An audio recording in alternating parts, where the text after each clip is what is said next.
আসসালামু আলাইকুম everyone, welcome to ফারহাস food art. আজ আমি আপনাদের সাথে বাসায় তৈরি অল্প কিছু উপকরণ দিয়ে কেকের রেসিপি শেয়ার করছি। যারা কেক তৈরি করতে পারেন না তারা খুব সহজে এই কেকটি তৈরি করতে পারবেন। তাহলে চলুন দেখে নেওয়া যাক। দুইটা মিডিয়াম সাইজের আম ছোট পিস করে কেটে নিয়ে ব্লেন্ডারে ব্লেন্ড করে নিয়েছি। এখন মিক্সিং বলে দিয়ে দিচ্ছি আর 1 থেকে 2 মিনিটের মতো এভাবে ফেটিয়ে নিব।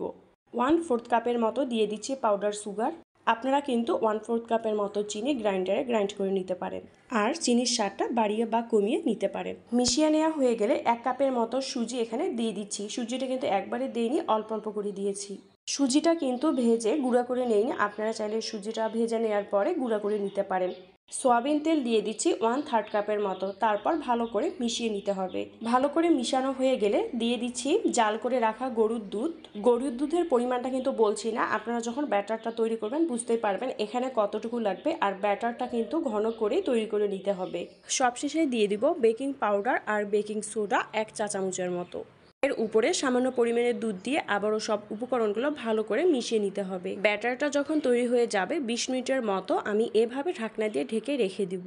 20 মিনিট পরে এখন মোল্ডের মধ্যে একটা কাগজ গোল করে কেটে বসিয়ে দিচ্ছি। কাগজের পরিবর্তে বেকিং পেপারও কিন্তু এখানে দিতে পারেন। তার উপরে আমি দিয়ে দিচ্ছি তেল, দিয়ে ভালো করে ব্রাশ করে নেওয়ার পরে ব্যাটারটা এখানে দিয়ে দিচ্ছি। ব্যাটারটা ঢেলে নেওয়ার পরে আমি চামচদের চারপাশে ভালো করে ছড়িয়ে দিচ্ছি। এভাবে যখন তৈরি হয়ে যাবে প্যানে পরিমাণ মতো পানি দিয়ে স্ট্যান্ড বসিয়ে দিয়েছি। তারপর মোল্ডটা এখানে বসিয়ে দিয়ে উপরে ঢাকনা দিয়ে তার উপরে একটু শক্ত কিছু দিয়ে চাপ দিয়ে দিচ্ছি। চুলার জাল একবারে কম করে দিয়ে কেকটা তৈরি করে নিব। আর কেকটা হতে কিন্তু আমার 40 মিনিটের মতো লেগেছে। 40 মিনিট পরে আর একটু ঠান্ডা করে নেওয়ার পরে আমি এভাবে মোল্ড থেকে তুলে নিয়েছি।